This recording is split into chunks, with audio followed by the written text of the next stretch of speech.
حضرت عمار یمن کے رہنے والد ان کے یاسر مکہ میں آئے. ابو حذیفہ مخزومی نے اپنی کنیز سے جس کا نام سمیہ تھا شادی کر دی. عمار اسی کے پیٹ سے پیدا ہوئے. جب یہ اسلام لائے تو ان سے صرف پہلے 3 شخص اسلام لا چکے. قریش ان کو جلتی زمین پر لٹاتے اور اس قدر مارتے کہ بے ہوش ہو جاتے. ان کے والد اور والدہ کے ساتھ بھی یہی سلوک کیا جاتا. حضرت سمیہ حضرت عمار کی والدہ تھی. ان کو ابو جہل نے اسلام لانے کے جرم میں برچھی ماری, وہ ہلاک ہو گئی اور کہا اسلام قبول کر.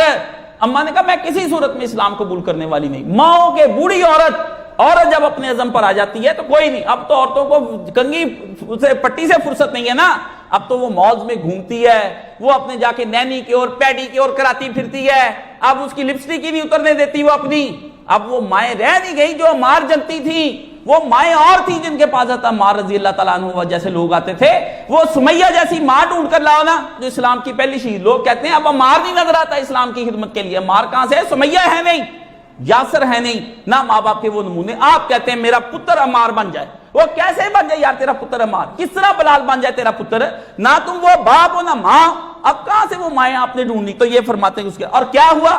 بی بی سمیہ کو لے گئے اور ایک ٹانگ ایک طرف باندھ کے ایک طرف 2 اونٹ مختلف سمتوں میں چلا دیے. جسم بھی پھاڑ دیا اور شرمگاہ کے اندر نیزہ مار کے ابو جہل نے ان کو شہید کر دیا.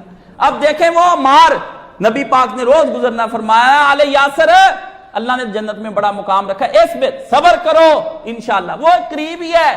وہ جو ہوٹل بنے ہیں نا جہاں کنجر خانے ہوتے ہیں, جا کے لوگ وہاں سگٹیں پیتے ہیں اور جناب شیریٹن بن گیا جی, اب ہلٹن بن گیا جی, اب بن داؤد بن گیا. اس کے ساتھ ہی تو مرو جا کر دیکھو تم کو پتا چلے وہ ایک ہی قبرستان ہے اور اس کے اندر کیلی بی بی سمیہ کی وہاں پر قبر بنی ہوئی. کیلی بی بی سمیہ کی قبر کسی کو پتہ ہی نہیں. وہ قبر دیکھنے نہ لے جانی نہ کسی کو. وہ قبریں یہ پوجنے والی بہت ان کو شوقین ہے. بھی وہ مزار ہوتا بی بی پاک دامنا کا, وہاں پر کھانے پینے کا پروگرام چلتا رہتا, خوب عیاشیاں ہوتی. ادھر جاؤ منتیں مرادیں اپنی دنیا مانگنے کے لیے کتے بلے اکٹھے ہو جاتے دائیں بائیں سے. لیکن نہیں, حضرت سمیہ کی قبر پہ کسی نے نہیں جانا. وہ عبرت لینے کے لیے بھی اس ماں نے پتر جنا تو کیسا پتر جنا, اور شوہر کو ہمت دیتی رہی تو کس طرح حضرت یاسر کو ہمت دیتی رہی. یہ کس قسم کی عورت تھی اور اس کا کیا اسوہ ہے؟ نہیں, عورتیں کہتی میں دین ڈھونڈنا چاہتی ہوں, آتی ہیں میرے پاس, کہا سب ہمارا ایک دن مقرر کر دیں دین سیکھنے کے لیے. آ جاؤ جی.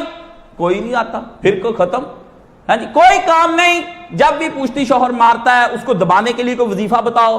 ہمارے گھر میں روٹی نہیں آتی, وہ بڑھانے کے لیے تاکہ میں میرا پتر خوب عیاشیاں کریں, وائی فائی چلتا رہے گھر کے اندر ہیں اور کیبل کی فیس ادا ہوتی رہے, میرا اور میرے شوہر کا موبائل فون چلتا رہے, اس میں پیسے خوب آئیں, شام کو ہم سب ملیں اور پیزا ہٹ پہ جا کے پیزا کھائیں, نہیں ہوا تو یہاں آرڈر دے کے منگا لیں, کچھ کریں صحیح, کھاتے پیتے رہیں, ایٹ اینڈ ڈرنک. زندگی اسی شے کا نام ہے, جینا اسی کا نام ہے. یہ سمیہ ہے اور یہ عورتیں. آپ کہتے ہیں دین کے لیے کیا تقدو کرتی دین کے لیے, اور آپ نے اپنی بیویوں اور بہنوں اور بیٹیوں کے لیے کیا آپ نے آج تک کوئی سامان کیا؟